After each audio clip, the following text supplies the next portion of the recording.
बिस्मिल्लाहिर्रहमानिर्रहीम।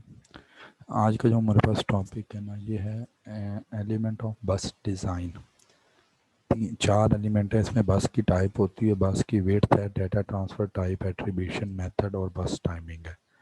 सबसे पहले ना बस की टाइप्स है। अगर हम बस की टाइप्स को देखें तो दो किस्म की होती हैं, डेडिकेटेड और मल्टीप्लेक्स्ड। जो आपने पहले पढ़ी हुई है ना, वो उसकी कनेक्टिविटी के हिसाब से है। यहाँ पे थोड़ी सी इसकी नेचर जो है वो डिफरेंट होगी हुई है। ये बस के फैक्टर्स के हिसाब से टाइप्स है। एक होती है डेडिकेटेड बस और एक होती है मल्टीप्लेक्स बस।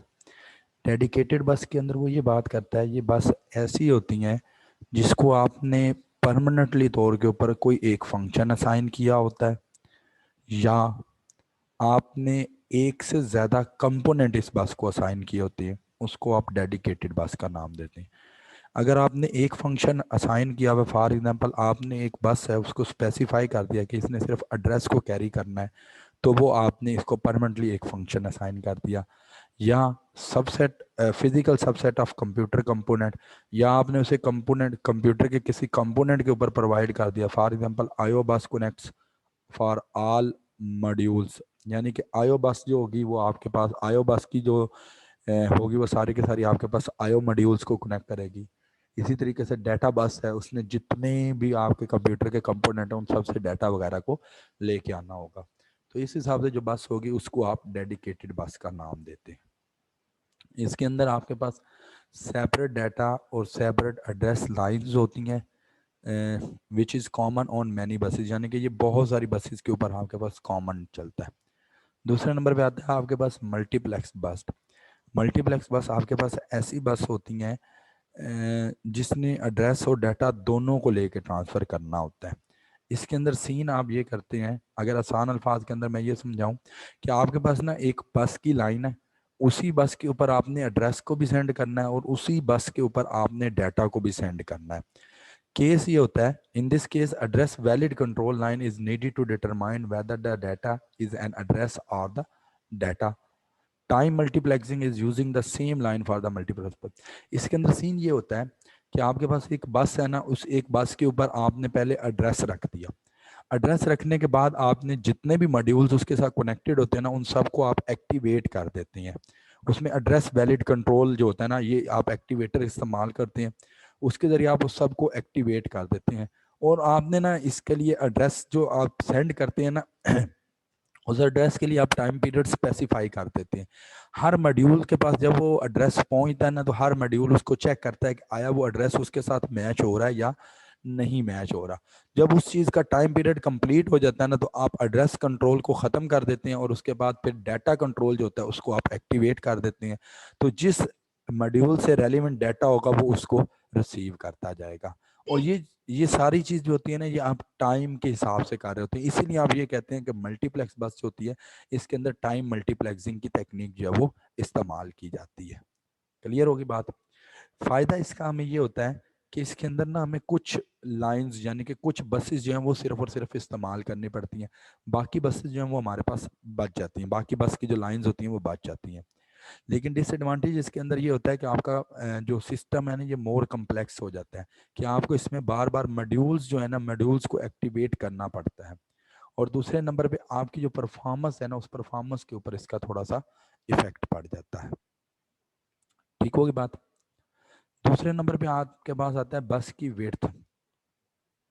बस की विड्थ आपकी डाटा और एड्रेस के ऊपर डिपेंड कर रही होती है।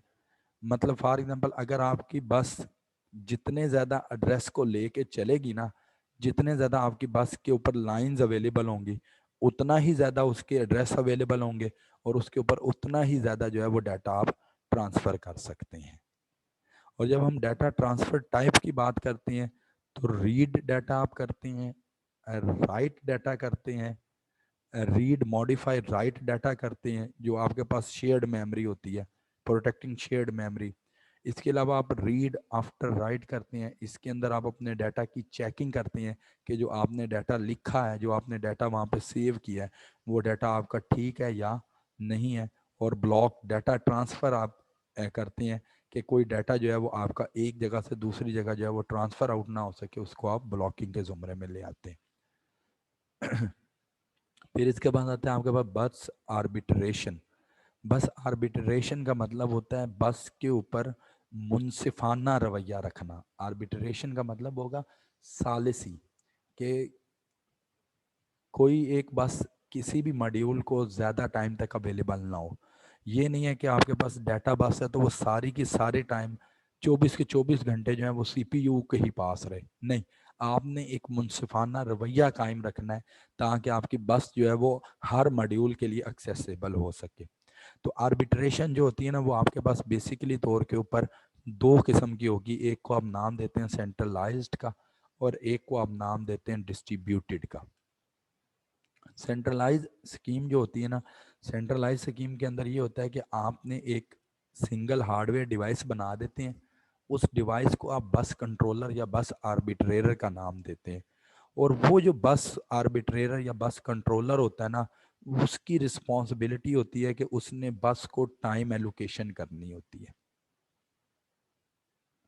मतलब ये है कि उस जो आपका बस आर्बिट्रेटर या बस कंट्रोलर है ना, उसने आपकी बस को टाइम एलोकेशन करनी होती है कि सीपीयू को बस कितनी देर के लिए अवेलेबल होगी, मेमोरी को कितनी देर के लिए अवेलेबल होगी, आईओ मॉड्यूल को कितनी देर के लिए अवेलेबल होगी।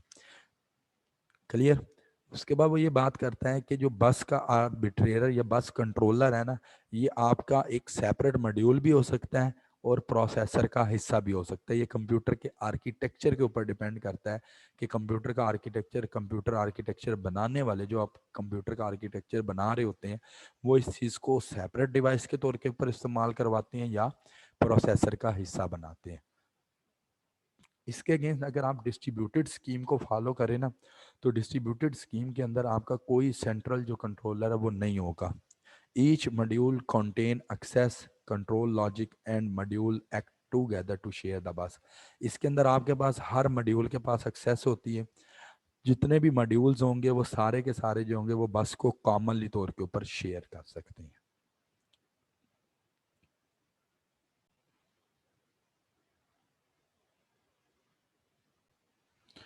अच्छा, सेंट्रलाइज्ड मॉड्यूल के अंदर वो ये बात करता है, जो सेंट्रलाइज्ड आर्बिट्रेशन सिस्टम होता है ना, इसके अंदर वो ये बात कर रहा है कि आपने ना एक सेपरेट से हार्डवेयर डिवाइस बना देते हैं।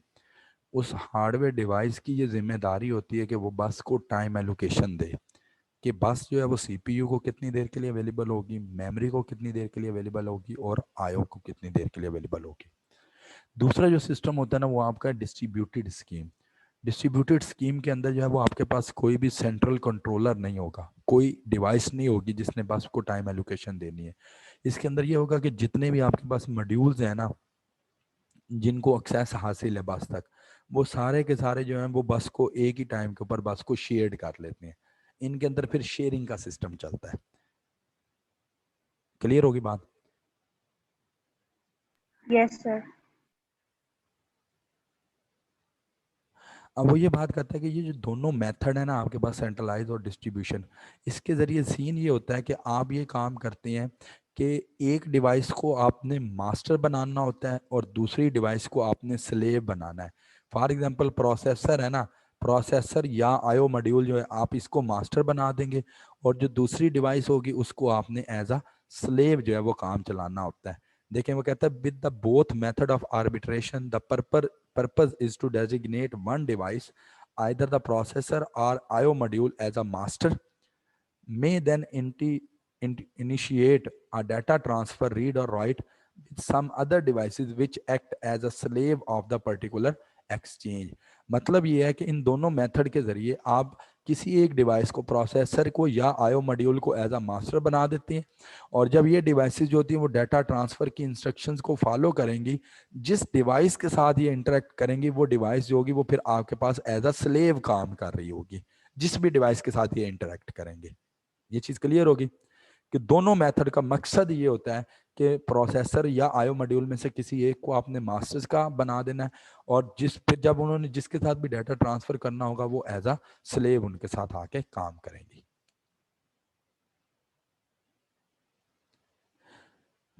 ये इसी की अब पॉइंट्स की फॉर्म में लिख दिया, वहाँ पे मैंने इन डिटेल लिखा है, यहाँ पे पॉइंट्स की फॉर्म में लिख दिया। सेंट्रलाइज आर्बिट्रेशन के अंदर सिंगल हार्डवेयर कंट्रोलर होता है जिसको आप बस कंट्रोलर या आर्बिट्रेटर का नाम देते हैं, सेपरेट यूनिट हो सकता है या सीपीयू का पार्ट हो सकता है। ये सारी बात वहाँ पे डिस्कस कर ली। डिस्ट्रीब्यूटेड आर्बिट्रेशन के अंदर ईच मॉड्यूल में claim the bus control logic on the all modules के, हर बस जो हर मॉड्यूल जो है वो बस को कॉमनली जो है वो शेयर कर सकता है, हर एक के पास एक्सेस होती है। फिर इसके बाद आपके पास अगला जो टर्म इस्तेमाल होती है, जो अगली जो यूनिट इस्तेमाल होती है बस के फैक्टर्स की, वो होती है बस की टाइमिंग। बस की टाइमिंग से मुराद होता है कि बस के ऊपर होने वाले जो इवेंट्स हैं ना, उनकी आपस में कोऑर्डिनेशन को करवाना। ये जो चीज़ होगी आपके पास टाइमिंग के ज़रिए जो है वो हैंडल की जाती है। दो किस्म की आपके पास टाइमिंग मेथड जो है उसको फॉलो किया जाता है। एक को आप नाम देते हैं सिंक्रोनाइजेशन मेथड का, और एक को आप नाम देते हैं ए सिंक्रोनाइजेशन का। सिंक्रोनियस मेथड जो होता है, शायद अगर आप लोगों ने सीसीएन पढ़ लिया तो उसके अंदर आपने सिंक्रोनियस मेथड और ए सिंक्रोनियस मेथड पढ़ा होगा। नहीं तो जिन्होंने आईसीएस के अंदर कंप्यूटर साइंस पढ़ा हुआ है उन्होंने थर्ड चैप्टर के अंदर सिंक्रोनियस ट्रांसमिशन और एसिंक्रोनियस ट्रांसमिशन पढ़ी होगी लाजमी। सिंक्रोनियस ट्रांसमिशन के अंदर ना आपका क्लॉक का कॉन्सेप्ट चलता है। मतलब ये होता है कि हर एक इवेंट जो होता है ना, आप उसको क्लॉक के सिग्नल के हवाले से जो है वो डिटरमाइन करते हैं। आपकी जो कंट्रोल बस है ना, उसके ऊपर डिफरेंट किस्म के कंट्रोल सिग्नल्स या कंट्रोल लाइंस चल रही होती हैं, जिसने रेगुलर सीक्वेंस के अंदर वन और जीरोस को सेंड करना होता है, यानी कि इक्वल डिस्ट्रीब्यूशन ऑफ वन और जीरो जो है वो सेंड हो रही होती है। ये जो वन और जीरो की सीक्वेंस होती है ना, जो वन और जीरो की सीक्वेंस सेंड हो रही होती है, इस चीज़ को आप बस साइकिल का नाम देते हैं। सिंक्रोनियस मेथड एक ऐसा मेथड होता है जिसके अंदर सेंडर की क्लॉक और रिसीवर की क्लॉक जो है ना, ये आपस में मैच करनी चाहिए। मतलब ये है कि अगर सेंडर जो है वो आपके पास 4 बिट का डाटा सेंड कर रहा है और रिसीवर जो है वो 3 बिट का डाटा रिसीव कर रहा है, तो दोनों की क्लॉक आपस में मैच नहीं कर रही, दोनों की जो विंडो है ना वो आपस के अंदर मैच नहीं कर रही। सिंक्रोनियस मेथड के अंदर आपने काम यही करना होता है कि आपने थ्रू टाइम जो है वो इस चीज़ को चलाना होता है। अब वो बात ये करता है कि all devices can read the clock line and even start with the clock cycle. हर एक डिवाइस जो है वो अपनी क्लॉक लाइन को रीड करेगी, जो ही वो रीड करेगी साथ ही उसका जो साइकिल है वो स्टार्ट हो जाएगा। क्लियर होगी बात? An event start at the beginning of the clock cycle, usually a single cycle for an event. तो जो साइकिल भी आपका क्लॉक के बिल्कुल स्टार्टिंग के साथ स्टार्ट हुआ होगा वो आपके पास एक पूरे का पूरा सिंगल साइकिल कहलाएगा।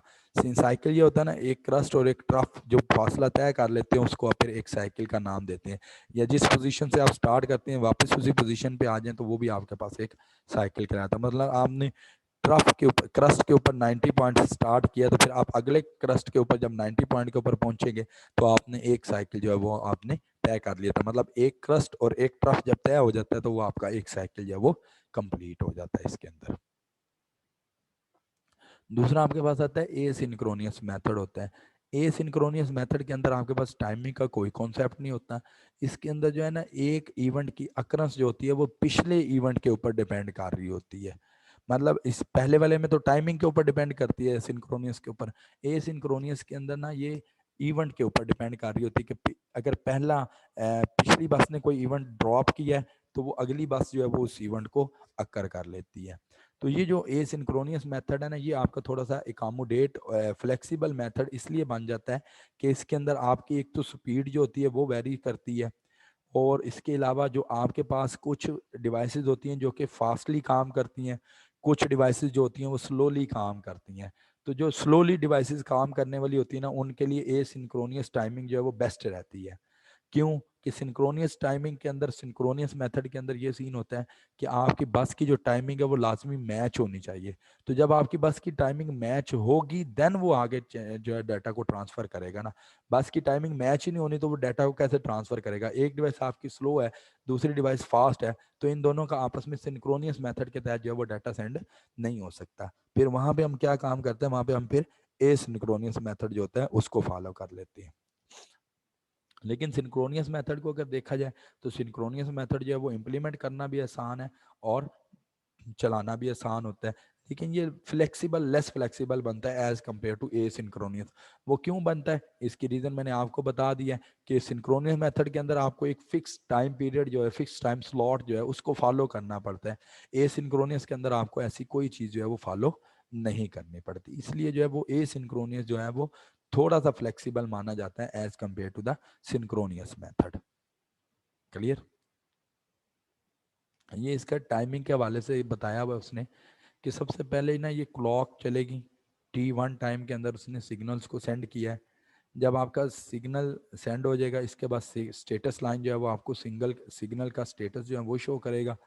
उसके बाद आपकी एड्रेस लाइंस है, ये आपके पास स्टेबल एड्रेस को कैरी करते हैं, और उसके बाद फिर जो है वो आप एड्रेस सेंड करते हैं और डाटा वगैरह को सेंड करते हैं। तो एक दफ़ा इनको ना देख लीजिएगा डायाग्राम्स को।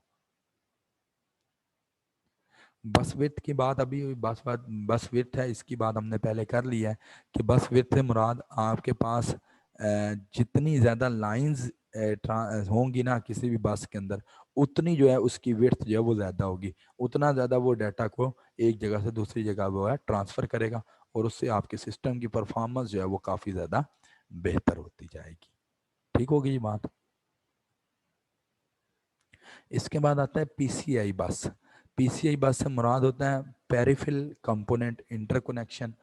इससे मुराद ये होगा कि ये आपके पास हाई स्पीड बस होती है, जो कि आप कंप्यूटर के ऊपर कुछ फंक्शंस वगैरह या एज अ कुछ खास फंक्शन वगैरह जब आपने परफॉर्म करने होते हैं ना उस वक्त इस्तेमाल करते हैं, या आप इसको पेरिफेरल बसेस के साथ एज अ मेजनाइन इस्तेमाल करते हैं। मेजनाइन से मुराद होता है दो मंजिल के दरमियानी वाला जो हिस्सा होता है ना, उस चीज़ को हम मेजनाइन का नाम देते हैं। Graphic display, network interface controller या डिस्क कंट्रोलर वगैरह, जहाँ पे आपको हाई बेटर परफॉर्मेंस की ज़रूरत होती है, हाई स्पीड की ज़रूरत होती है, वहाँ पे आप पीसीआई बस को जो है वो इस्तेमाल करते हैं। इंटेल वाले जो थे सबसे पहले इन्होंने इसको रिलीज़ किया था, दो किस्म के वर्जन के अंदर ये आपको बस मिलती है, 32 बिट बस भी मिलेगी और 64 बिट बस भी ये मिलती है। अगर इसको आप 64 बिट के हिसाब से बस को देखें तो 64 बिट डाटा के ऊपर आपके पास 66 मेगाहर्ट्ज़ की जो लाइन है ना वो होती हैं, और ये जो 66 मेगाहर्ट्ज़ की लाइन है वो आपके पास 528 MB या 4.24 गीगाबिट के हिसाब से जो है वो डाटा को ट्रांसफ़र कर रही होती है। अगर आपके पास 64 बिट की बस है ना, तो उसके ऊपर 49 लाइंस जो हैं वो आपकी मैनिडेटरी हो जाती हैं, और 51 लाइंस जो हैं वो आपके पास ऑप्शनल होती हैं। टेबल 3.3 है और टेबल 3.4 है बुक के ऊपर, इसको एक दफ़ा लाजमी देखिएगा। जो आपकी 49 मैनिडेटरी लाइंस है ना, उन मैंडेटरी लाइंस में से कुछ लाइनें जो है उसने डिस्ट्रीब्यूट कर दी हैं कि आपके पास ये लाइनें लाजमी होनी चाहिए पीसीआई बस के अंदर। उसमें पहले नंबर पे आते हैं सिस्टम पिन्स हैं। सिस्टम पिन्स का काम होगा, ये आपके पास क्लॉक का जो टाइमिंग वगैरह चलती होती है इसको कंट्रोल करने के लिए। एड्रेस और डाटा पिन्स हैं, ये आपके पास 32 बिट की लाइन है, इसने आपके पास मल्टीप्लेक्सिंग वगैरह जो होती है डाटा की उसको कंट्रोल करनी होती है। ठीक होगी बात।